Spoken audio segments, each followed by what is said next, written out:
Hello ladies and gentlemen, and welcome back to the Asus ROG Dream League Season 3. My name's ODPixel, I'm here with Draskell, and we're just getting ready to get ourselves into Game 2 with the first series of the day, Hellraisers versus Asus.Polar. We just saw Hellraisers, well, for the panel at least, defeat expectations and take the first game against Asus, a team that I believe is ranked 7th in the world, whereas Hellraisers, they're 13th. So odds were it was going to be hard for them, but they did it, Draskell.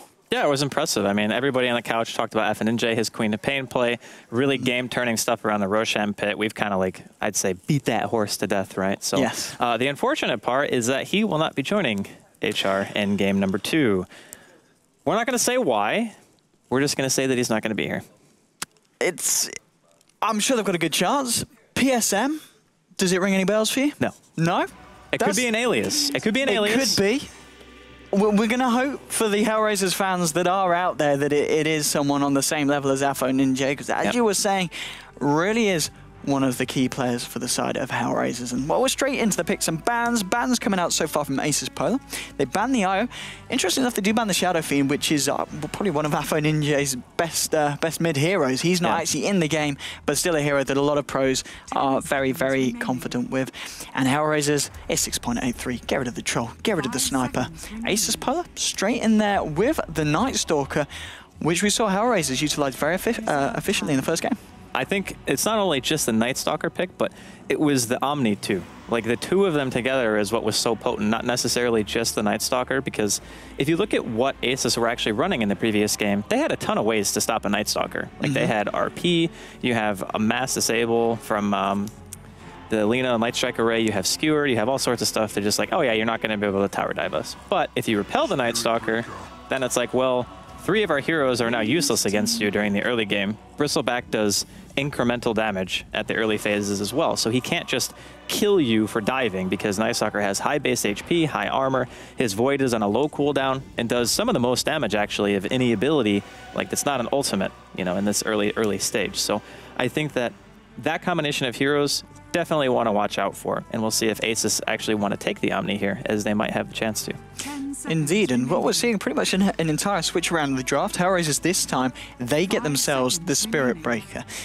Is that also kind of a block pick? I mean, do we ever see teams go for a Night Stalker and a Spirit Breaker, or is that a little bit too overkill? I think you just have to have these well-balanced lineups nowadays. I think it's less about going all in with one strategy and just saying, sure, we have the option to initiate, but we can also go late game. I think Chessie is the one who mentioned it. It's like, if we mess up last game, HR had a troll.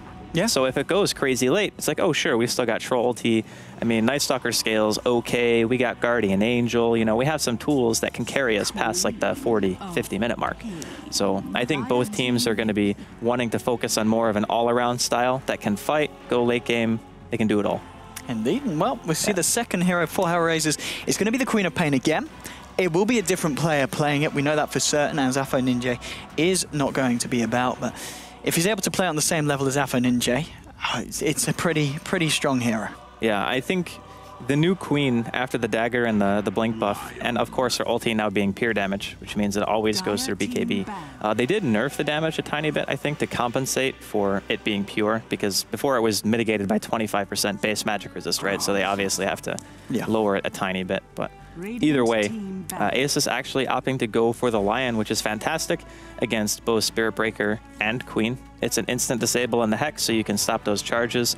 Throwing out an Impale also works as long as you know where he's coming from, but sometimes you can get blindsided, and that can be a bit of a disaster. So it looks like Asus aren't going to be favoring the Omni Knight pick here. They're just, like I said, going to go for the Lion.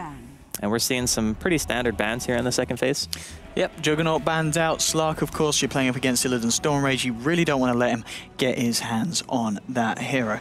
And yeah, it's just saying the Lion very good against both the Spirit Breaker and the Queen of Pain. We saw, goddamn, actually, Hellraisers, they picked it up for themselves in the first match and were very, very, very effective with it. So Asus, they want to try and turn that on its head and run it straight against them.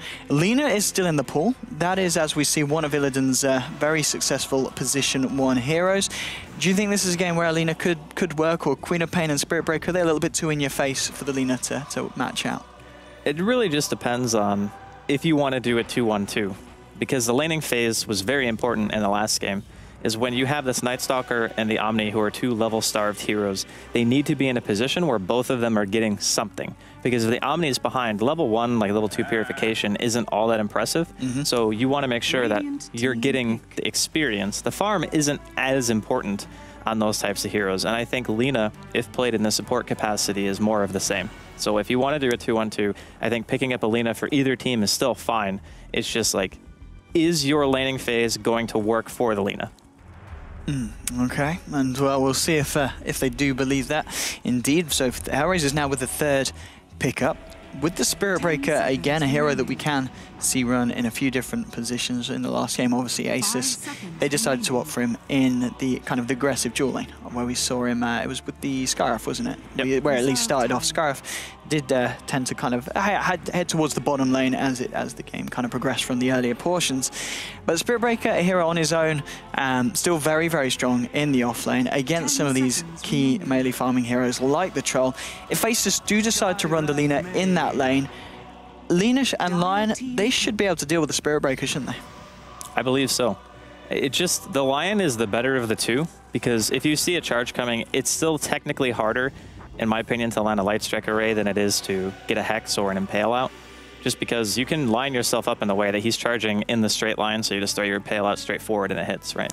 So that part's not that hard, but sometimes it can be difficult for Lina to find the opening. So we'll see if Asus want to go with that. I don't think they would pick their second support just yet, because right now there's only one more ban out from Hellraisers, and they already have a support. So if Hellraisers want to pick up the Lina, Asus could just as easily go with the Omni pick. I mean, it was shown in the last game how potent it can be. And against this type of lane, you have a Skywrath, you haven't seen the core that's going to be picked yet, but Jug, Troll, and Sniper, and Slark and Storm are all banned. So you're going to have a laning phase that I think you could get away with running that dual melee again. Indeed, some of the very big and popular tier 1 heroes being banned out. Who does this leave the playing field open to? Who can we expect to see in these last final 5 picks for the teams? Well, I honestly loved the Omni. Like, I'm just like Omni boner, right? Like, I just want to see that hero played again. It was a lot of fun to watch. Dread played very well. His positioning was very good in pretty much every single fight. So I think when you're playing against a team like this, and the Spirit Breaker Skywrath combo that we saw Hellraisers run in game number 1, I forgot to mention this during the game, but the Ancient Seal and bash damage combo is insane, because he was maxing Ancient Seal. So I think it's like 45% extra magic damage, and almost all of Spirit Breaker's damage is magic. Yeah. So when you ulti somebody or you get like an RNG bash, it just completely obliterates a hero. So I think that just having a repel to stop that train of initiation is amazing. Like, to stop that aggression, just, you can't go in anymore, you know? Okay, well, Axe, talking about aggression, it's certainly going to be coming out again from Asus. So with the Axe now picked up, they do have a Night Stalker already in the game. How are we going to expect to see these guys lane together? Are we going to see Axe Night Stalker aggressive dual lane off lane, or is that a little bit overkill, or could it work? I think he wants to go against the Spirit Breaker. Yeah. I think that's why you pick the Axe. Because if you're against a Spirit Breaker, you wouldn't pick a jungling hero like Axe intentionally, because he's what people refer to as a low health jungler. So you're not using like creeps or anything to tank for you. You're actually taking the damage. So if you get caught, you're dead. So the other problem is with that is you would have the solo support issue, which Asus.Polar do not want to do against a Spirit Breaker and a Skywrath. You will get punished so hard for running that. So I think their plan here is to just have the Axe meet the Spirit Breaker in lane, put him with a decent laning support, maybe a Dazzle or something like that, and then you just play it out that way. Because if you creep cut with Dazzle and Axe, you would almost have to bring a second support to stop that. Because if it's Spirit Breaker +1, it's not enough damage to force him off the lane. You need somebody else. So we'll see if they want to try to play that kind of, we're going to force your hand kind of a style. Okay, Clockwork again picked up. That's a hero that we have seen quite a lot over the past few days with varying success. And already against this Axe and a Night Stalker, 2 heroes that could very well lane up against the Clock. But obviously that kind of situation is going to be preferable to the Clock. And Clock, a hero that's really good at stopping early game aggression. Yeah, definitely. I mean, he's really great at finding these solo support kills. So Lion and Lina, really common pick nowadays. Venge, less so, because once you get 6, you have swap, right? Yeah. So you can be a little bit more of a nuisance in that sense. And Morphling pick here could be seeing a... Okay, so maybe they are going to jungle the Axe anyway, after seeing the Clockwork pick. Because after this Clockwork pickup, we could be seeing like a higher position Spirit Breaker than just off lane, right? So they either support the clock or they put the Spirit Breaker in the off lane and last pick another core. Those are the two things right now that Hellraisers can feasibly do. If it happens that way, then what Asus can do is they can play it ultra greedy, because if they see the Spirit Breaker farming safe lane, they can do a safe lane morphling and axe jungle, and it's still okay because the Spirit Breaker is not going to charge out of safe lane to gank. Right, so the normal Spirit Breaker early game that's scary wouldn't be so scary anymore. So we'll see what they do. Yeah, it's interesting to see. A morphling, we don't see him that much. What are the strengths of the hero? Why would you pick him up in this situation? And is the fact that you're playing up against the Scarf with an Ancient Seal something that you need to worry about, or is the Scarf going to be looking to go on other heroes during these fights? If it's a core morphling, you will get silence. Yeah. I mean, that's just kind of how the combination works. And Skywrath Clock is notorious for being able to kill like any hero without a BKB, or maybe even a Manta at this case. So I think both teams are still very strong. I'm just not sure exactly how the lanes are going to work out yet. I think it's going to be very important to see the last pick before we are 100% positive, because Hellraisers still, if they're not running core Spirit Breaker and want to put it in the off lane, then they need to last pick a core. And if Asus are going to be running a core morphling, then they need to support. If the morphling is support or off lane, then they need to pick a core as well. So it's a little bit wonky. Okay, so they are going to go core. So the Spirit Breaker isn't going to be in the safe lane, and they could just be running a position like 4 o'clock, I guess, which is bizarre. Yeah, you don't think they'll do the clock in the off and the Spirit Breaker Scarf like a dual support combo? Well, the Skywrath has to be with the Spectre in this game, like almost assuredly. Spectre is such a weak laner that you can't leave it alone.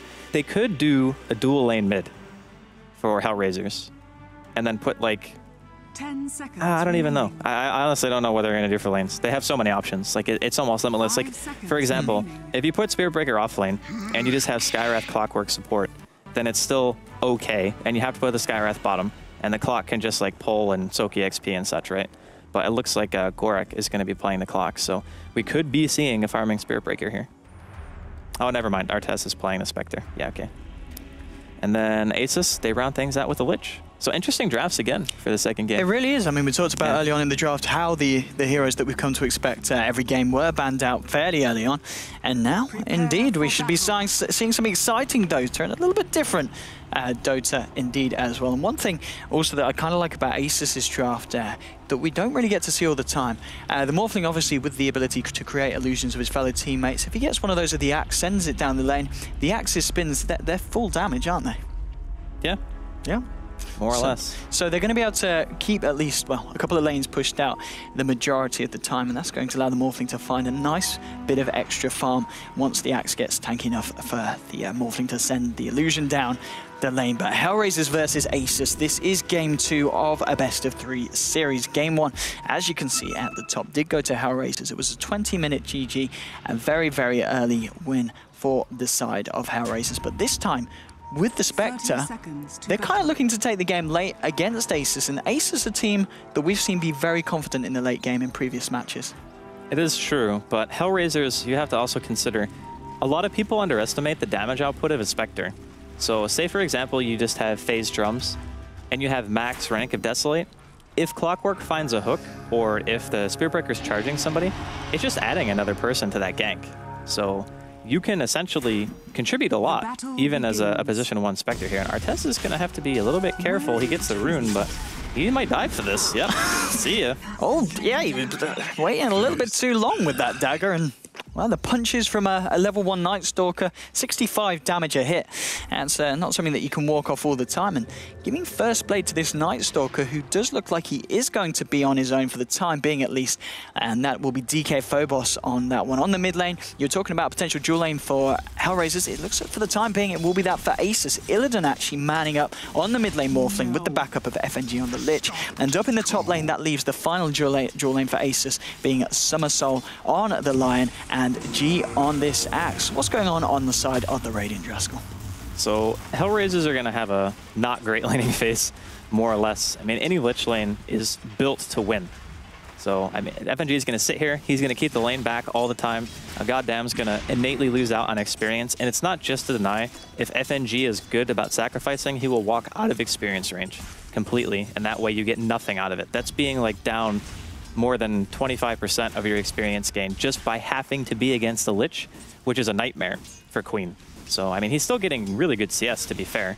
But as the lane goes on and on, I think Asus will probably pull ahead. Top is the same. So you're going to have 2 lanes for Asus that are looking really strong here. G's probably going to get a relatively early blink. There could be a kill if Gorak gets a nice cogs and gets level 2 or 3 battery assault, but I kind of doubt it. We'll see. Well, the mid lane Morphling harassing back goddamn on that Queen of Pain. And so this support combination we've got from Hellraisers, this Scarif Mage and this Spirit Breaker. I suppose one of the pluses is, even though they're not going to be having a great time mid lane, they've got a pretty strong ganking duo. They do. I mean, Spirit Breaker Sky is pretty insane, but look at the lanes that they actually have to try to gank. They have to gank a dual lane mid and a dual lane top. Now, in a 2-2-1 situation, as FNG is harassing quite a bit here, I don't think they'll end up killing him, but in these types of laning phases where there's 2 heroes per lane, it becomes a lot harder to just get the kill for free. I mean, sure, you might be able to kill the Lich, like FNG is an easy target and the Lion is an easy target, but killing the cores of either of Asus lanes is very difficult, so I don't know if they can get much out of it here. Top lane, Gretz pops down the cogs. He did get stunned by the Lion. Bottom lane, there's your charge. Getting a couple of bashes there. Very lucky indeed. Can he find another bash as the concussive bolt flies through? He's not going to find the bash, and a bash will have done it. And 15 HP on the Night Stalker. Just a little bit too tanky with that 6 armor and 663 HP at this point. 2-3 minutes into the game. Gets himself out. Well, top lane, G.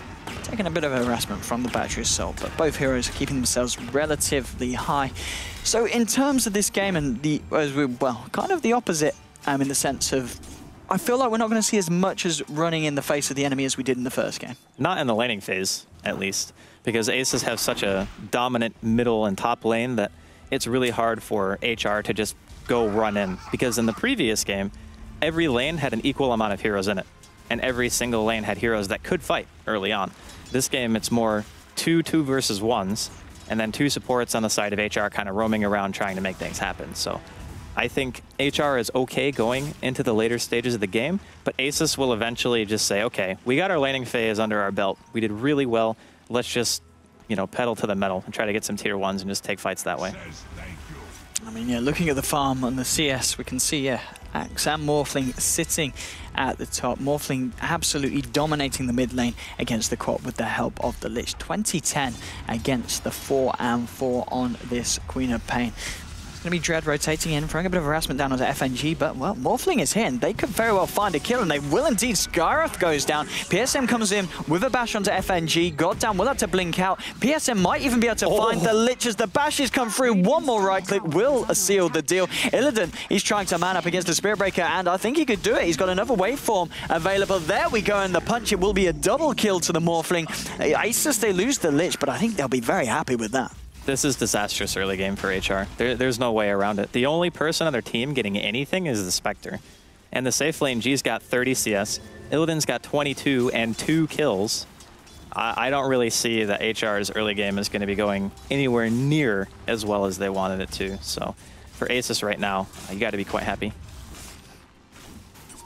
Indeed, and we're going to be able to cut into an instant replay to see exactly what happened. But, oh, there's a little bit of action happening on the mid lane, but I think we're okay. What's happening here, Draskell? Talk us through it. Okay, so Illidan goes in. He gets the kill on the Skyrath pretty much immediately. And we're going to see Gorak blink out. And then here is where PSM, he channels the Bash Lord. And just 2 bashes for a kill, as we can see FNG getting tower dove here at the tier 1 from the side of HR. And they do get a return kill, so it's a 1-for-1. Oh, man, is he really going to kill here? 4 seconds left on Blink. Oh, he has the waveform, but the bash comes in just in time. But Illidan, he might turn his favor towards the Spirit Breaker, and he will. So they do save the Quap, but they lose the Spirit Breaker in return, 6-2. So we did miss a little bit the early beginning of that, but it looked like Hellraisers, they tried to go aggressive. They don't get the Morphling, and Morphling punishes them for that. They're panicking. They're realizing how bad their laning actually is, and they're going, we need to try to fight, and we need to try to make something happen. The easiest target to kill is the Lich. It's just that every time they go all in, they're giving Illidan 2 kills. He's 4-0 at less than 6 minutes into the game. Every single time they feel like, oh god, we have to try to go in and play aggressive. They're giving up too much. So, yeah, I don't know about this. I mean, looking at the net worth, it's, well, now he kills the Skyrath as well. It's ridiculous for this Morphling. 3.8k against the Queen of Pain's 1.2. He is tripling the value of the enemy mid laner, and goddamn, he's able to blink out of this. Illidan's going to find himself a regeneration rune. Very, very nice indeed. But this Morphling, 5 kills, 2 assists, 7-2 on the board. He has been involved in everything that Asus has had happen, and he's not moved away from the lane. Hellraisers are just giving him the kills in the mid lane. It's just the benefit of having a really strong lane is that the enemy team realizes that we can't let the laning phase go on this way, and the Lich pick is what ends up working out for them, as we're going to see some damage dealt here to the Queen of Pain. We'll be fine. The Lich actually is doing so much work for the side of Aces. It's hurting the Queen's laning phase. As a hero who's supposed to be seen as a snowball hero, she has less than 1 CS a minute. She's 6 and 5, okay? Oh boy. That is a complete crushing of a lane. And this Morphling that she's playing against has 5 kills. Treads a Kila bottle, full wand, 7 minutes into the game, and 500 gold. Yeah, I mean, it's certainly not an Alpha Ninja Queen of Pain, but we do have to give the side of Asus credit in the sense that that Lich is really making it very, very hard, as you were saying, for the Queen of Pain to perform to her best. I mean, what do you do in response to a very strong mid lane like that? How do you deal with a Lich Morphling? To be honest, I think that they could have played a little bit less aggressive. I mean, they're still looking for kills. They're going to charge here on bottom, but it's not really going to get anything done. And they might even turn it here as there's a TP coming in. And Lion's coming to join the fight. Artez to be a little bit careful about going too close towards that tower. They do have this Radiant Observer ward here, so Hellraisers should be able to play carefully enough to not get caught out. Morphling is going to just wait for the 8-minute rune on the top bit of the river. Is going to get anything tasty? Hey, activates the regen. It's just going to be the bounty. Skyrath for the side of Hellraisers will find that invis. That was a dire ward around that. I don't think it actually had vision of the rune itself. So Hellraisers might be able to catch someone out here on the side of Asus.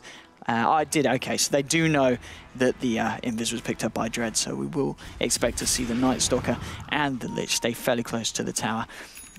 Well, Lion's storming towards the top lane. Hasn't hit level 6 yet, has not got the finger, so shouldn't be able to kill Goretz on his own. Maybe with the backup of the Axe, who's still continues to farm in the jungle. 8.5 minutes in. What are we kind of seeing on the Axe? Is he, I'm assuming he must have his Blink Dagger at this moment in time. Goretz gets hexed up, does get impaled. Now, okay, went for the Vanguard first. Hook shot there.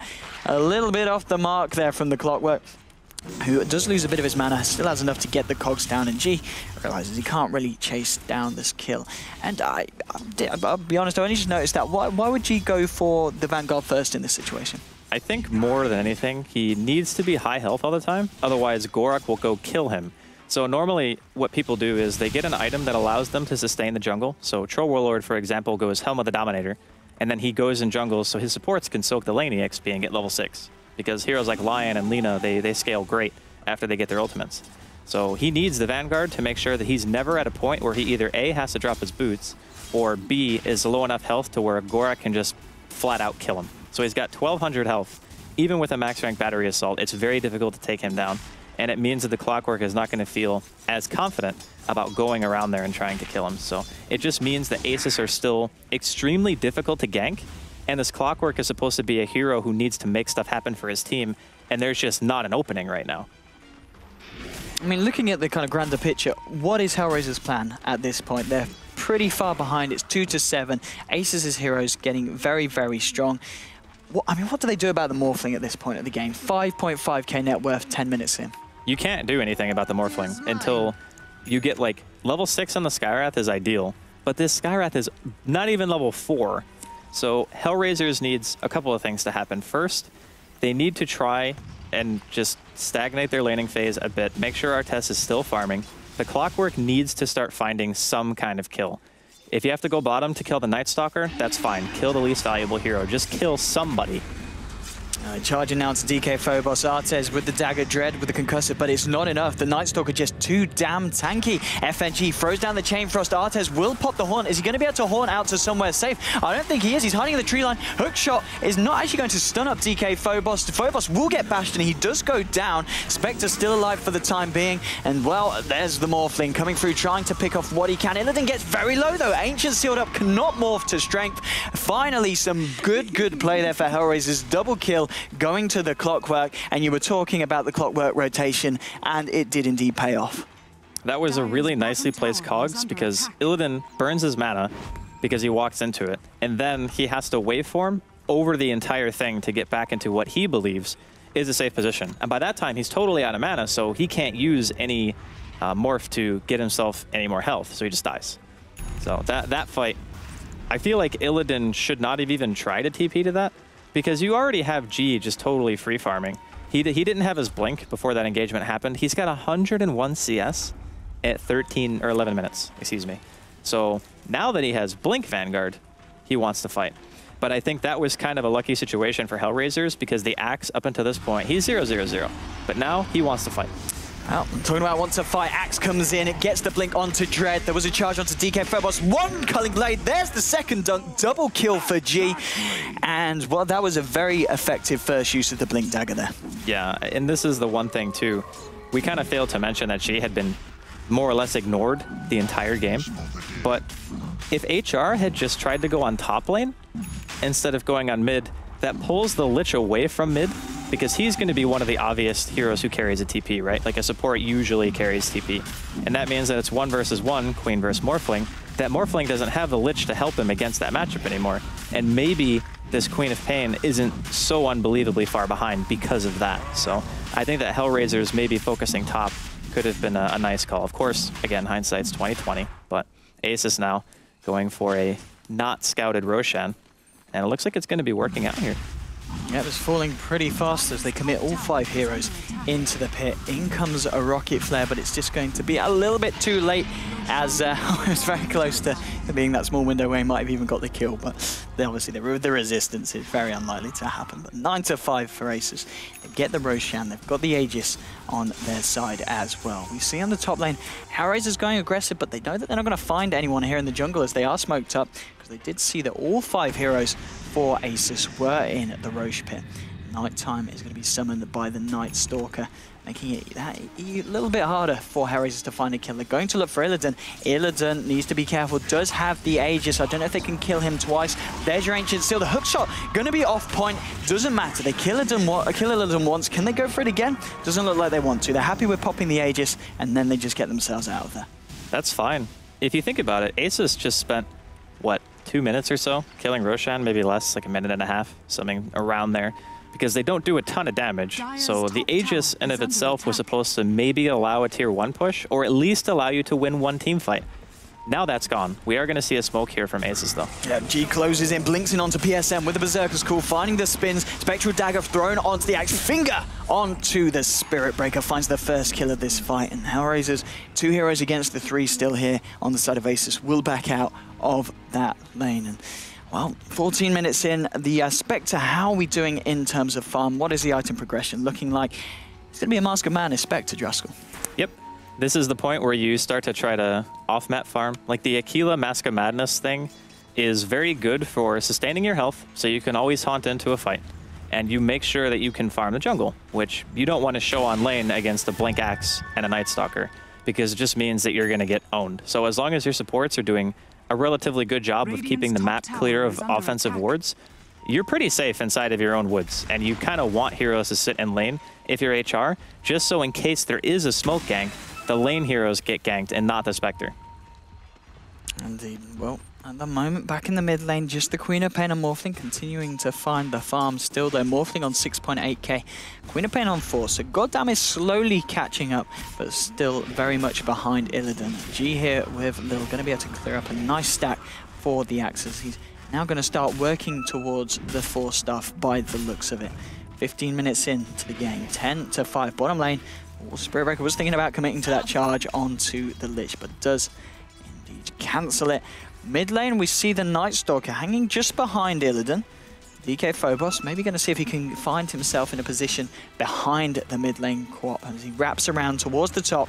Goddamn needs to be pretty careful. There is no Radiant Vision here at the top rune spot. So DK Phobos in a pretty good position at the moment. Dread, he's going to go south. If he went north, Nightstalker could have very well looked for that solo pick-off. 4 heroes now on the side of Hellraisers, but a blink in from Axe onto Goddamn. Can they blow up the Queen of Pain before she can blink out? No, the hook shot and the Mystic Flare. Ancient Seal, that's a massive kill onto Illidan. G gets taken down as well by the Nether Strike from PSM. PSM now trying to chase down DK Phobos. He is a speedy Space Cow, but not as speedy as the Nightstalker with the night time. Again, great initiation there from Hellraisers onto the, well, counter initiation, in fact, onto the Axe, blinking in, where they just weren't aware how many heroes were there to back up the mid lane quad. That's really the story, is if you look at the map right now, the only warding the Aces have is the bottom rune ward and 1 sentry. So they go into a tier 1 tower, trying to get a kill on a core, and they think, okay, yeah, we kill this, no problem, right? We have an Axe with a Vanguard, we got a Morphling, he does some decent damage, but they had no idea that there were 5 there, and honestly, those are the kind of fights where you can easily throw an advantage when you're fighting into no vision. I mean, that's kind of a no-no. Now mid lane, Goddamn, needs to be a little bit careful. There's 4 heroes here, will blink straight out. DK Phobos seeing if he could find the Crippling Fear. Goddamn. No, I was going to say too far away. G will catch him with the cool. Goddamn has another blink available, and well, the silence isn't going to be there from the Nightstalker. It's just a little bit out of range. As Artez continuing to farm on this Spectre with the Tread Tequila Mask of Manus, 1200 gold. I'll be honest, I've not seen the Mask of Manus build too much myself, so I wouldn't know what's going to come after. Draskell, what would you expect to see come next in this item progression?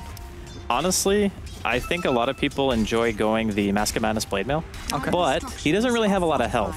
So I don't know if a Blade Mail would be the best choice or if he just wants to go back for Radiance and is solely using the Mask of Madness as a method to jungle just so he can get to that item a little bit safer. That's also a pretty decent idea. And that also means that he can continue playing the same way long as HR are able to sustain their laning phase, right? Like not a single tier 1 has dropped. This build stops working if your tier 1s go away because then your jungle becomes very unsafe, right? There's multiple avenues to gank you after that point, as we're going to see another call here from G. Yeah, getting caught onto the Mystic Flare, though. This time has the Force stuff to get himself out there. Chain Frost bouncing through the side of Hellraisers. They've lost 1, they've lost 2. Maybe they lose more. Goret's coming in, Cogs in with DK Phobos. The bounces on the Chain Frost are still there. He finds the kill onto the Lich, but he will pay with his life. That's the 3rd hero down on the side of Hellraisers, and only 1 going down on Asus. So very nice initiation there from G. Clockwork tries to salvage it, does find a kill in return, but still 3 for 1 favoring Asus. Poor FNG. He was sitting there watching that Blade Mail and just saw his Chain Frost bounce back to him in slow motion, and he's like, no, no, no, please. And then he falls over, but luckily for us, we're going to get to see it again. Okay, Draskell, here we go. What is going wrong here for Hellraisers? So they go all in on G, which first and foremost is the wrong idea, because he's the most durable hero on the team. But you can see Gorak, he sees an opening for a single cog, has that Blade Mail out, FNG curses RNGesus for having to die due to his Chain Frost, getting a decent bounce. And I mean, it's a 3-for-1 exchange at the end of it, and all HR get is a Lich kill, so obviously very good for Asus. And the net worth of both the Axe and the Morphling continues to skyrocket. Talking about Skyreth Major in the Dire Jungle, they've found G. They do have this Radiant Observer ward here. But at the same time, Nighttime is popped by Asus, which heads a little bit 3 spooky 5 at the side of Hellraisers, and they are out of there, heading to the top lane, because Morphling is on his own. Does he have an illusion out anywhere to replicate to? I don't believe he does at the moment. He's just going to hang back, still working towards that Manta Star. And 3 heroes here on Hellraisers. They do have the Ancient Seal available, and bam, with another strike of the Mystic Flare. That's 101 on how to kill a Morphling. That's why Skyreth is one of the best heroes in the business at doing what he does, and really nice positioning coming out from HR, just realizing that eventually, like, this is the difference between a hero that has lifesteal, who is a core, and one who doesn't. Artez never shows unless he sees his team is already fighting, because then he knows, okay, well, maximum I get like 1 or 2 heroes that come and try to kill me, and that's fine. So he's just farming like Ancients, he's farming the woods. After his vision drops, he's going to get spotted here by High Ground Ward, and unfortunately, as I was talking about his ability to not die, he of course dies, you know, Caster's Curse and all. Indeed, and that was a very nice kill for Asus to be able to get Artez down at this point, where things were indeed starting to look up for the Spectre. And obviously we're seeing this Ancient Seal and this kind of rotation combo of the Scarif and the Spirit Breaker being very potent against the Morphling. But we are getting very close to the point where Illidan will have the Manta style, and then suddenly that combination, it should be something that Illidan can avoid. Easily. He just has to be very conservative with his Manta usage here, as another ward going to spot out Phobos. Yeah, Goretz straight onto Phobos. He does manage to get himself out, so I believe G with a 4-star, saving the Night Stalker. Blink in from G. He wants to keep the fight going. Lil is Ancient sealed up. He's going to have the silence come off him fairly shortly. Should be able to offer a little bit more to the fight. They do take down the Scarif. Goddamn, actually blinking in. He's going to get stunned. Phobos with the crippling fear and the finger. G chasing this one down as well. Artez pops the horn, will kill the Lion. They do find the Quap though, Asus in return. Bottom lane as well. Illidan going a little bit deep. He's starting to morph into strength. PSM with the charge. Oh, we're going to have a pause. 30 seconds. Okay, so we know that whatever it is, maybe somebody's mouse like broke or something like that. But either way. So the important things right now to remember for these particular parts of the game is that the Spectre is still pretty far away from getting the Relic, right? Artez just died. He's got 2,600 gold. And while a Spectre is notorious for having a bad laning phase, this is still going to be a pretty darn late Radiance. I mean, it's 21 minutes, and he's going to have it at like 30 if he's lucky. Yeah. Right? Assuming that Asus are continually applying the kind of pressure around the map. But I will say that given the laning phase, HR have done a fantastic job at not just like getting completely run over. This is the first tower they've actually gotten on the side of Asus. That is the first tier 1 to go down in their favor. Is indeed true. Illidan will replicate down. He is going to be fine with no Scarif Mage on the board and available to help out. It's very, very hard to trap down a Morphling unless you're able to stun lock him up. There's the Manta style, now complete on the Morphling. And after like a bit of a window of the game where we have seen him be caught out a few times, it's going to be very, very hard for the side of Hellraisers to catch him out now. And Morphling, 8.6k, second on the board on the net worth. It is the Axe at the top with over 10,000 gold in his pocket. And on top of the 4 staff, what have we seen him pick up? He's going to go straight for the BKB next. Really good choice. This item lets him kind of 5v1 if he really wants to. The damage output on HR in terms of physical DPS, not so high. I mean, Spectre doesn't have enough items to really be that scary yet. Spirit Breaker's damage is predominantly magic. You got Queen and Skywrath and Clock all kind of in the same boat. So once he gets that BKB, regardless of whether or not he has a team, he is going to be an absolute nightmare to take down. He really, really isn't. He joins heads to the mid lane, the Morphling. 4 heroes on the side of Asus on the top, looking to take a second tier 1. As you were saying, they've only taken 1 so far. Maybe they can get a bit more action on the board at the same time. Hellraisers in the mid lane. They found Illidan, but Illidan actually has the Invis rune. So he is going to be undetected, and he goes for the quick kill on the Scarif, who's been causing a lot of issues for him. Pops the stick charges, and oh, the replicate in. Illidan there finds the kill. A little bit low on mana here, though, as the charge comes in from the Spirit Breaker. DK Phobos is there to help out Illidan, maybe turn this one as they waveform straight into PSM with the blinking and the dunk from Axe there. A couple of quick kills for Asus, and maybe more Lil. He's found the clockwork. Hex is going to be followed up by the Impale, but there's no one else really here to help the Lion. God damage there. They could try and turn this one around. Goretz does have the hook shot, doesn't feel like doing it. The zoning out from the Lion is too much for him, and Asus looks like they will be able to take the second tier 1 of the game. That was a really nice play from Illidan, by the way. Like, he mantas off the slow to walk farther forward, barely has vision of the Skywrath to use Replicate, and then just immediately goes to it for the last hit. So nicely done. Definitely an experienced Morphling player. And again, you can just see Artez. He's doing his thing. He's like, yep, I can't really do much yet, guys. Sorry. I really need my Radiance. I got 3,600 gold now. He's actually farmed quite a bit faster. He just farmed 1,000 gold in roughly 2 minutes, so he's like 500 GPM, somewhere around there. If he can keep up that pace, his Radiance is going to come hopefully before the 30-minute mark. I mean, on what kind of level do Asus need to worry about that? Obviously, when Spectre gets the Radiance, his farm is going to speed up exponentially. Do Asus need to finish the game quickly, or can they stand up against the late game Spectre? Well, there's 2 sides of the coin, right? First, the Radiance is going to be kind of okay against Asus, but FNG has a mech, and you have to play against a Morphling. So the Morphling can just replicate the Radiant Spectre, and you kind of get the same effect going the other way, right?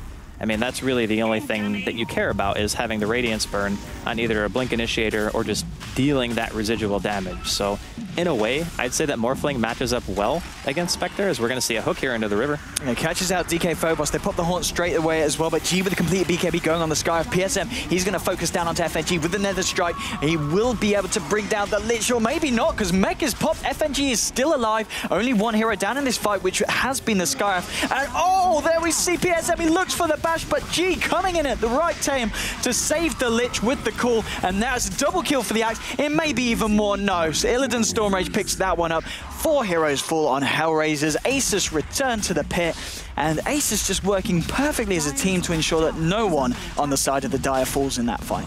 Now that's really painful. They even used Taunt on that team fight too, but that's the difference between a Spectre having a Radiance and not having one. I would say FNG might have died, and Lil would have been extremely low at the end of that team fight had he had Radiance for the engagement. But unfortunately for HR, that's not the case. Illidan going to secure himself an Aegis after that, and he's already up to 3,000 gold after his Manta style. So if he wants to go for E-Blade, that's going to be a huge power spike for him. That means even the Queen can probably be bursted by like an E-Blade, Adaptive Strike, and one more nuke, and Skywrath will just explode. He's got 800 HP. So now you have a terrifying Axe on the side of Asus to deal with, who has BKB, Force Staff, Blink, and Vanguard, 1,600 gold, and then you have a Morphling who's going to be working towards the second item. But it looks like Illidan is going to opt for the BKB instead of going for the Ethereal Blade. Okay, so we'll see that come out fairly shortly. I believe he was on about 3k gold when he picked up the Ogre Club, so it won't be too long. Artez, yeah, Radiance now completed. Illidan's going to find himself a Haste Rune on the top rune. 4 members of Hellraisers grouping up towards the mid lane at the moment. Maybe seeing if anyone from the side of Asus looks to come across the river for that farm in the mid lane. And well, we do see Illidan doing exactly that, but can they catch out this Morphling Hellraisers? Illidan on the high ground at this point. Waveforms in. It looks like Hellraisers, they just don't want to give it a shot. You know, with the Manta style, very, very hard to catch out. Queen of Pain working towards the Aghanims. About a couple of hundred gold away from completing that one, but still 22 to 10 on the board. A very definitive lead for Asus as well in terms of XP and gold. And now Asus going straight into the Radiant Jungle. All 5 of them smoked up. G, FNG, DK Phobos, and the, of course, Lil on the line, leading the charge. Well, Morphling in the mid lane, maybe looking to bait a little bit. Hellraisers, they're smoking up as well. Lil initiates onto Goddamn. They want to find a nice quick kill, and with that E-Blade, they oh, it wasn't the E-Blade, it was just the blowing up with the waveform they do. And PSM, Jane Frost comes through. The dunks there from G before it even connects. And that is 2 kills again going to Asus. And what we saw, both teams smoke, but very apparent which one came out on top. Unfortunately, it's at this stage now for HR where the only way they can fight is with 5. I don't really see any fight going well for them unless the Spectre has Haunt off cooldown and can maybe isolate the weaker supports like FNG on the Lich or perhaps the Lion. But I don't know. I mean, killing either of them is still kind of hard at this point, which is one of the things that you run into as a Spectre is if your team doesn't get somewhat of an okay game going, the supports become almost unkillable because your Radiance is so late. And that's a really bad situation to be in if you're Artez. So maybe they look to defend high ground, just wait it out. But with an Aegis on Illidan, I think that Asus could probably force it. Now with the BKB as well complete for the Morphling, it's going to be very, very hard indeed for them. Lion working towards that 4-star, still a few hundred gold away from picking up the recipe. And G in the jungle working towards the Aghanims now on top of his BKB, 4-star Vanguard and Blink Dagger. And with coming to 15k net worth, 28 minutes in. This has been an Axe that has been prioritizing farming, but at the same time finding a lot of kills, and it's really working out for Asus. He's huge.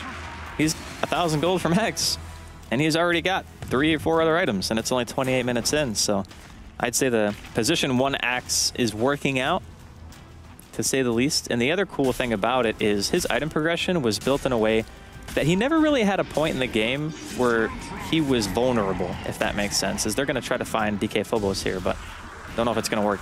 Yeah, they pop the Haunt to try and help commit to this kill. Illidan Stormrage manning up, puts the BKB to go straight on PSM. Gretz with the hook shot onto DK Phobos, trapping him up in the cogs. He will be the first casualty of this fight. Illidan continuing to try and fight up with the BKB. He will be able to find Dread there as he bursts him down. The stun just catching PSM, and an unstoppable axe finds the dunk. Wants to go for more, wants to find Gretz, and he should be able to find the blink and call if he plays this correctly. It doesn't matter because Lil blinks in. Actually doesn't have any disabled. Now he does with the Hex. Axe chasing it down, waiting for the Berserker's Call to come in after the Hex runs out. There's the dunk. God damn, he's trying to fight up against this. He will blink away, gets the Lich very low. Lich actually gets denied. The Poison Dagger would have killed him. Triple kill from Axe as he continues to blink in and find the Queen of Pain as well.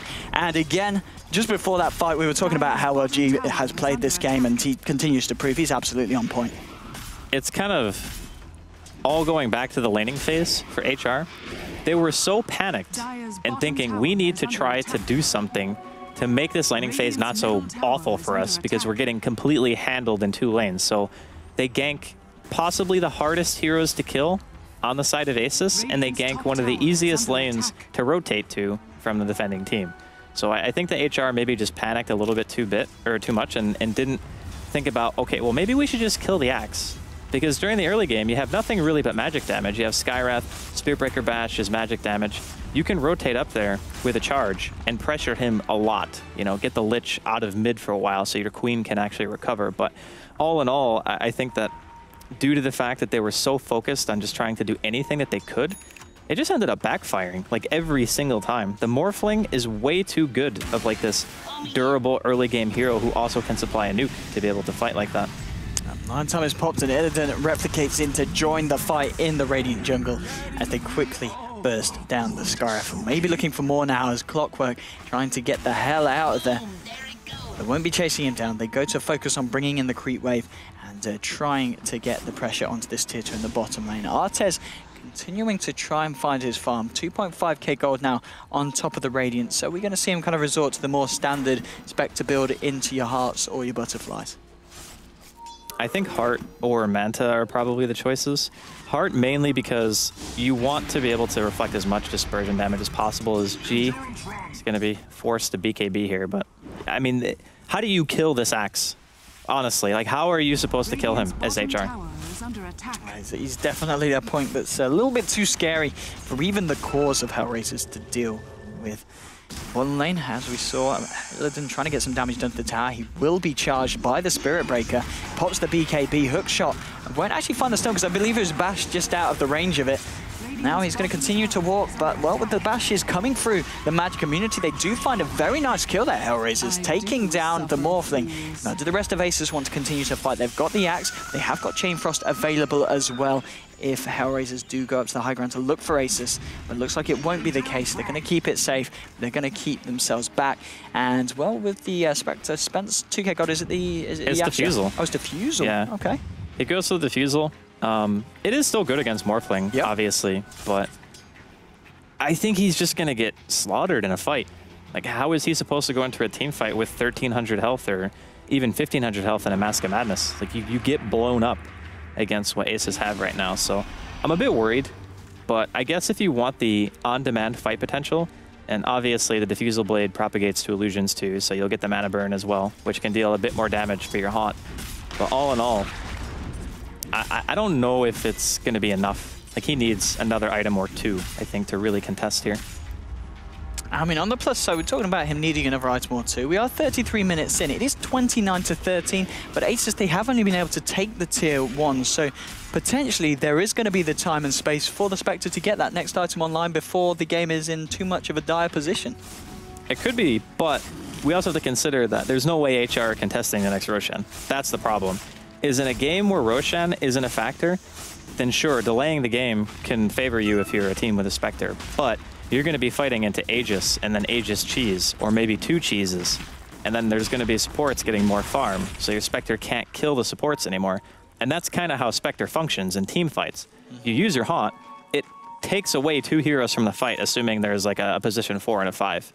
And then you just take the 3 versus 5, because your Haunt has eliminated 2 of them, but Artez. Artez indeed getting caught out by the Hex. There's the stun as well. The rest of Asus are here to help out. Blink Berserker's called. They've thrown a Chain Frost because they don't want him to haunt out. It doesn't matter because G already there with the dunk. Now on a godlike streak, this Axe, 30 to 13. Oh boy, and that was the real kill that Asus, they need to continue to find. If they're shutting down this Spectre pretty much, she's the only hope for Hellraisers at this point. Pretty much. The Queen of Pain, unfortunately, has not been quite as impactful as we saw in game number 1. And I think a lot of that, again, is due to the laning phase. If anything, looking back on this game, HR are going to go, how did we let Asus get these lanes? And then we couldn't really do anything about it, or maybe we just chose to go to the wrong place to try to make stuff happen. So I think other than that, HR's team composition isn't really that bad. It was just a stretch trying to have 2 ganky type cores versus Asus, who didn't need to rotate anywhere.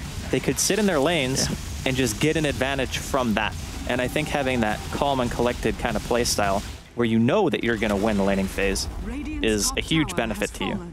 It really was. I mean, just again, going back to around, I think it was the 14-15 minute mark, where you did have this Morphling in the mid lane, 5 kills and 2 assists, and he'd not gone anywhere. He literally stayed in the mid lane, looked to farm, and Axe was 0-0-0 until like 15 minutes in. He didn't do a single thing. He just sat and farmed, and they lost the game 4v5. Wow. They have got a Spectre. Yep. The high ground push is a pretty game-defining moment. Yeah, Asus, they have got the edge. They'll almost certainly be able to take the next Aegis. So Hellraisers, it's a slim chance, but maybe they can pull it off. Or I mean, what is the game plan for Hellraisers at this point? Is it just to try and protect the Spectre and ensure that she can get her next item online on top of the Diffusal? Or do they look to go for these aggressive ganks, the smokes up, and try and catch out individual heroes of Asus? If HR think that they can contest Roshan, then they kind of have to, in their eyes. But if the Roshan fight goes badly, it's like auto game over. Because you're going to be fighting into Aegis. You might have to expend your buyback before the enemy even gets to your base. And that means that instead of having 2 lives to defend, so say Artez has buyback and he's defending his tier 3, he dies, buys back, haunts. That would be a good defense, but Asus, they want this Roche, so they're smoking for it. Indeed, their smoke up is going to get revealed by the Invis Queen of Pain. They do have the gem, so they did notice her there. They're going in straight onto Clockwork. Goretz inside the cogs. He manages to force himself out, and the first person to fall will be the Night Stalker. G with the dunk there brings down the Spirit Breaker. That is going to be a gem from Hellraisers on the deck, and now they find Artez as well in the middle of the fight. FNG solo will get caught out and taken down by Goddamn, making it a 2-for-2 trade so far. G, can you find out anyone else with this blink? If he goes in, and he will, he catches out Dread with the spins, with the dunk. That is going to be a very nice and tasty kill for the Axe, bring him to a triple kill in this fight. Lil getting very low, will fall to the Queen of Pain. G out of mana, can't get the call off, but the right clicks from Illidan and himself, nearly enough to bring out the Quappers. Goddamn is able to blink out. It's a 3-for-3. Again, G on the Axe, getting a triple kill though. Gems are on the deck as Asus are able to recover those. It's 33-16. Hellraisers, they lose the Spectre. They do find kills in return, but it still feels like Asus coming out on top every time. Both of the cores live through the engagement if you're Asus, so they still come out ahead. But honestly, it was a Christmas miracle that they went 3-for-3, okay? So we're going to get a chance to watch it one more time.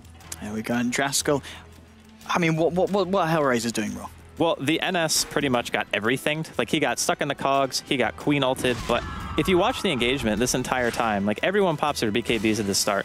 The Morphling and the Axe are really never in any danger of dying, so the only people who are going down here on the side of Asus are supports. So they realize if we can kill the squishy heroes, we still get a lot from this team fight. And we can see Dread, he drops without even having used an ultimate, which is kind of a bummer, because I think that they might have been able to bait out the BKBs and then turn it again, but it won't be the case. And back in the live game, another fight has kicked off. They do lose the Lich, the side of Asus. Well, they might not be able to find anything in return. As Illidan fairly low on both health and mana. Blinking from G. He does catch out Goddamn on the Queen of Pain. And there we go with the burst damage. The BKB is popped, but the Culling Blade comes down from G. Now, here is your Haunt. Can they find Illidan Stormrage? He's very, very low. Gets charged as well by the Spirit Breaker. G on the Axe does manage to find a second kill. Illidan, he's solo. The Hex providing him some safety. The dagger comes through. Goretz and Artez chase him down. They will be able to find the kill on the Morphling, as it is a 2-for-2 trade in this fight so far. PSM TP's out. out. G fighting up against Goretz in the cogs. Hookshot buys the clock some time, but he will go down. The burn from Artez brings down the line, and now Spectre trying to fight up against G and DK Phobos. G is getting very low, and he will go down. Triple kill for Artez. The Spectre finally falls. It's another 4-for-4 trade. Whose fight was so that? good for HR. That was so good for HR. Artez just got both core kills. Yeah. And he has 3,500 gold after dying. So, all things considered, that was amazing for HR. You could not have asked for a better engagement. You make it so Asus can't get Roshan yet, and you're going to also have your buyback for when Roshan happens. As soon as Artez spawns, he's going to have Haunt again. So if he wants to save his money for a buyout and then try to fight Roshan around that buyout, then you have a much better chance, if you're HR, of winning the engagement. I don't even know how HR are getting such good fights, but their team fight potential is insane, and the way they're executing it, they're just outplaying Asus right now. That's really all there is to it. If the laning phase wasn't so lopsided, I would say that HR would have a commanding lead right now. It's impressive stuff from Hellraisers, and if we look at the net worth and the XP graph, are we starting to see any kind of turnaround? Ooh, you kind of are. It's gone from the 15k to the 10k. There's going to be a charge onto the Night Stalker in the mid lane. Will get cancelled as well, Illidan and FNG, they pair up with the NS. Flare comes through. We'll scout out Roshan and the 3 members of Asus around the pit. Do they want to hang around here? Because Goretz coming in with a potential hookshot. And there we go, straight onto the Night Stalker. BKB and Blade Mail are popped. PSM just runs straight across the entire fight onto DK Phobos. The Mystic Flare coming down on the head of G, but it's doing no damage because of the BKB. Double kill for Illidan. Now, this is the kind of fight that Asus were hoping for. Triple 3 heroes down, in fact, on the side of Hellraisers. Maybe Goddamn as well as the Blink. The call is there. BKB should run out fairly shortly for Goddamn, as Lil looking for the opportunity to get the Hex through, but he can't quite get it as the Magic community lost just enough for the crop to get out. But after a couple of good team fights for Hellraisers, this time they lose 3 and they don't find anything in return, mainly down to the fact that Artez wasn't involved.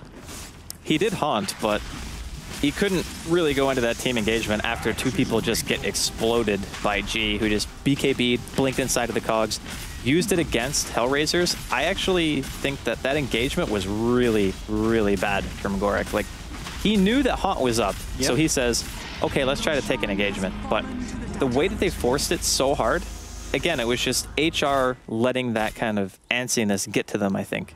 Just, okay, we need to go right now. Instead of waiting for a real opportunity, they try to force it on a hero who's damn hard to kill. This is an NS with 2,800 life. You don't want to go on him first. G getting charged on the top line. The BKB is off cooldown, but a huge amount of magical burst damage coming through before he's actually able to get it off. It's a nice impale there from Lil, bursting down the Spirit Breaker with the finger, but in comes Artez with the defusal, blows up the line. Illidan, he's trying to fight back up against his crippling fear onto the Queen of Pain, but the BKB is popped. PSM charging back into the fight, trying to buy his team some time to get away. He will pay with his life, but that does mean the rest of the side will be able to escape. Artez in the tree line, TP's out as well. No way for Asus to catch him out. G does look to force himself in with a cool. So it's a 1-for-1 trade. Admirable play there from Spirit Breaker, saving the rest of his team. The martyr. Yeah, absolutely. That was really what it was. He just says, you know what? Sing tales of my valor. I'm charging in. I'm going to let you guys get out of here. They do go 1-for-1, so it's not really a huge deal that he ended up trading his life for that. But if they had gotten G, that would have been a lot better. Unfortunately, he's got 2,500 health and 28 armor and a BKB. So if you don't kill him in a stun, and he BKBs, you're really not going to kill him at all. So. We saw the amount of damage they were able to deal to him to start off with, but yeah, if you don't kill him in that initial burst instance, he's going to be able to survive up against you. Once he pops the BKB, he's taken no magical damage with the Berserker's Call, literally bordering on no physical damage as well. And it's just a little bit too much for Hellraisers to deal with, especially when the rest of the team of Asus is there with the backup. It looks like we're just going to have to wait as Clockwork having a few issues at this moment in time. But 41 for 21. Spectre, top of the CS board at the moment, is climbing up the net worth as well. Hellraisers, are they still in this one, Draskell? I'd say so. It's not really over until you start seeing Raxes fall, especially when you're thinking of a hero like Spectre. Yeah. It's one of like the best comeback heroes that you can have. Also, important to consider that the Spectre is going to be getting a heart soon, And at some stage, it sounds like a minor thing, but getting rid of the Mask of Madness is a really big deal. It's 30% increased damage taken if you use that item. And it was only really used as a farming tool to ensure that Artes could still jungle effectively and continue getting towards that radiance before the enemy team started just crushing down your tier 2s and your tier 3s. And again, they still have, like, I think 2 or 3 of their tier 2s up, as Windows Update is being awesome to me right now. This happens, like, I don't know, once a game, twice a game, something like that. Windows Update's just like, hey, how's it going? And then I get really salty about it. But he has enough money to finish his heart right now. So if he gets the heart, he's going to have roughly 2,500 health, something like that.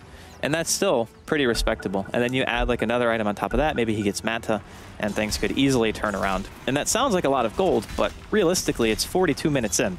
You lose 1 or 2 base defenses, or you fail a base push, rather, on the side of Asus, and that kind of money can change hands very quickly.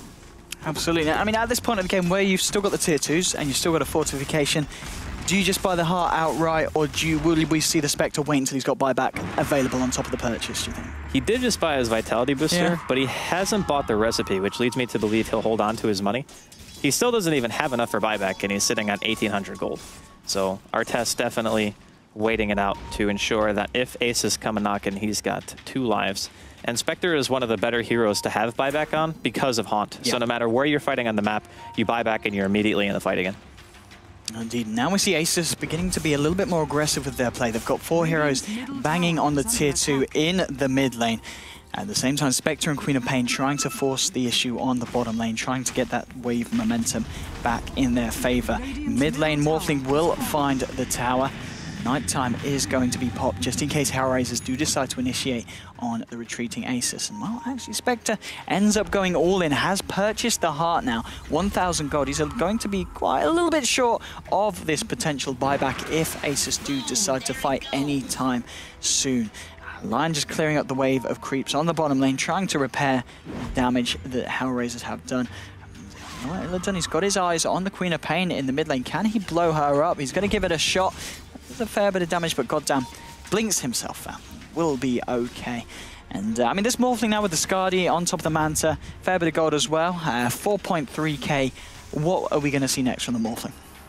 He seems to be favoring the right-click build more than going for the E-Blade, but the more stats you get, the better E-Blade becomes in terms of how much damage you deal with it and being able to take out one of those heroes like Skywrath, who to this point, Dread still hasn't broken 1,000 health in a 44-minute game.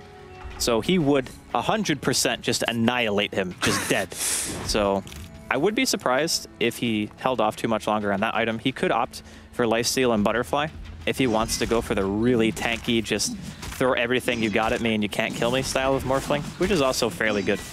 But I guess we'll see his choice soon.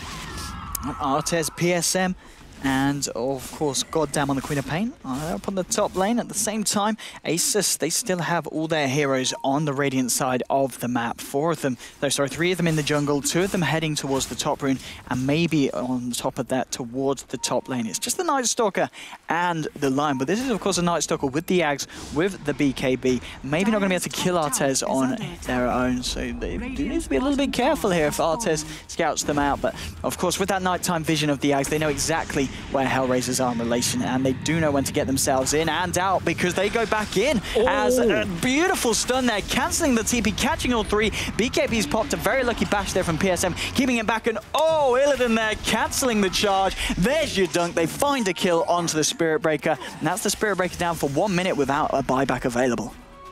That is fairly troubling. Roshan's not going to be there for a while, but all the tier 2s are dead. Can they actually make a base push? If they kill Artes, they definitely can. Yeah, there's your Hex after the initial Chain Frost came through. Little getting very low to the Mystic Flare, but the pipe pop by Lich will allow him to walk out of it. They do catch Illidan in return in the cogs as Goretz did hook shots in.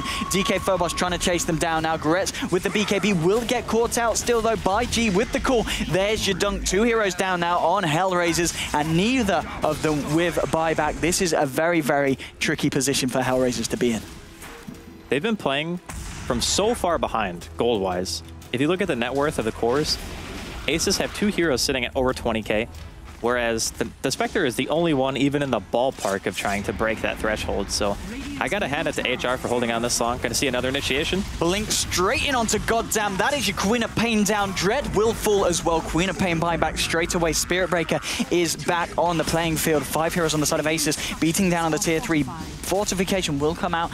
There's your dagger blinking from G though. He is going to be able to catch out Queen of Pain. This is a buyback from Queen of Pain. She pops the BKB, gets a nice ult onto 3. Artez charging headfirst in the fight, trying to bring them low. The Pipe of Insight is going to save them from some of the radius damage. PSM loses his life. 3 heroes down at the moment. Artez is able to find Lich. Lich cannot get out of this. G blinking in with the call, with the dunk. That is just spected down for 90 seconds. Does buy back, but it hasn't got Horn. 4 heroes on the side of Hellraisers are on the deck. G's going to get himself out of there before the Spectre's able to burn him down with the Radiance damage. And now Illidan fighting up against Artez. He does have the backup of DK Phobos, and there's your crippling fear Void as well. Artez, if he goes down here, this is going to be a dieback from the Spectre, but he should be okay. Illidan focusing on the racks and now deciding to get out as Scarif is back. Clockwork TPs into the middle lane. Maybe looks for aggressive hook shot here if he feels like he could catch someone out. He's a little bit off the mark there. Artez, though, ooh, maybe thinking about chasing down, but he has got a charge on the Diffusal Blade. Decides against it, gets himself back. But all in all, a pretty abysmal fight for Asus, as Axe also picks up the Abyssal. Well, honestly, Artez should have killed G there. Like, there's no way that G should have lived. He threw a dagger and then waited like 2 seconds before he used his reality to that particular illusion that was standing on him, hitting him. So if he got like 1 or 2 auto attacks off, it was a dead Axe. And that kind of money is huge, especially after you commit a buyback and a haunt. So I think HR should have gotten a lot more because Asus just got the bloodlust, right? They just decided, oh yeah, we're just gonna dive, we can't lose, we got like insanely farmed cores, let's just go ham, right? That's where you punish the enemy. That's where you're supposed to abuse 6.83 and kill 2 cores and be like, yo, my Spectre now has another full item. That should have been the situation, but Artez a little bit slow on the gun with his reality on his haunt, so unfortunate. Indeed. Well, the Aghanims is now going to be picked up by Lil on top of the Blink Dagger and the 4-star. So just something else that Hellraisers need to be a little bit careful about when they decide to go head first into these fights. Grouping up as well, and grouping up in the mid lane will be Asus. They pop the Nighttime. Got a huge amount of vision, of course, with the Night Stalker, who's actually going to head to the top room, pick up the bounty. Bottom lane, Illidan will be able to find himself the double damage, coming up to 49 minutes into the game. And, well, Ryan heading into the Radiant jungle. We see more of the Lich and the Night Stalker on the mid lane. 3 heroes coming back in return. Goretz, can he find FNG here? FNG in a bit of a risky position. DK Phobos pops the BKB. Goretz caught in the center of it all. Bashes and Nether Strike onto Illidan, trying to hold him back. A lovely stun there from the line, catching a couple of them out. Queen of Pain will fall. So will the Scarif Mage. It's a double kill for Illidan on the Morphling. He might find Artez as well. And this is Artez, who hasn't got a buyback available. Hex from the line. GG well played is caught. It finishes with a triple kill going the way of the Morphling. Maybe even an ultra kill for Illidan. Storm Rage, and Draskell, sum up that game for me, my friend. Have better lanes in game number 3. That's really all you can say for HR. It showed that their team composition was strong in team fights. So as soon as Artez got his Radiance, things started looking like really good. They were playing extremely well. You could tell they were coordinated in their 5-on-5 fights. There was nothing wrong with the way they played it outside of the last base defense, where I think Artez could have gotten a lot more. But even then, the best way, in my opinion, to look at a game is how early could we have made this not suck for us? Yes. And the earliest point outside of the draft itself is have better lanes. So I think the Morphling and the Lich versus the Queen, that Queen had nothing. Like really, 6 CS at 7 minutes into the game as a core. It's not great. You can't have that and not get any kills. So when they decided to say, let's help the Queen, we gave Illidan 5 kills. So yeah, better lanes. Better lanes indeed. And G's and, of course, Illidan's performance is absolutely on point. Both finishing on over 20 kills and a hell of a lot of assists. They were both cumulatively involved in the majority of the kills that did happen across the map. And, of course, the supports as well, not to take it away from them. Aces as a whole, great. Really, as you say, really played on point and on a different level to what we saw them do in the first game. They kind of stuck to what they preferred to do. It was a 15-minute game. They had Illidan constantly farming on the Morphling rather than that more aggressive kind of strategy. They tried to go head-to-head with Hellraisers in the first game, and that, of course, takes it to 1-1. So for the first time in this season of the Asus ROG Dream League, we will be going to a Game 3. And before that happens, me and Draskell are going to send you over to a few commercials and obviously then on towards our beautiful hosts over there. Shiva, Chessie, and Shane will be with you in a second. But first of all, hey birds!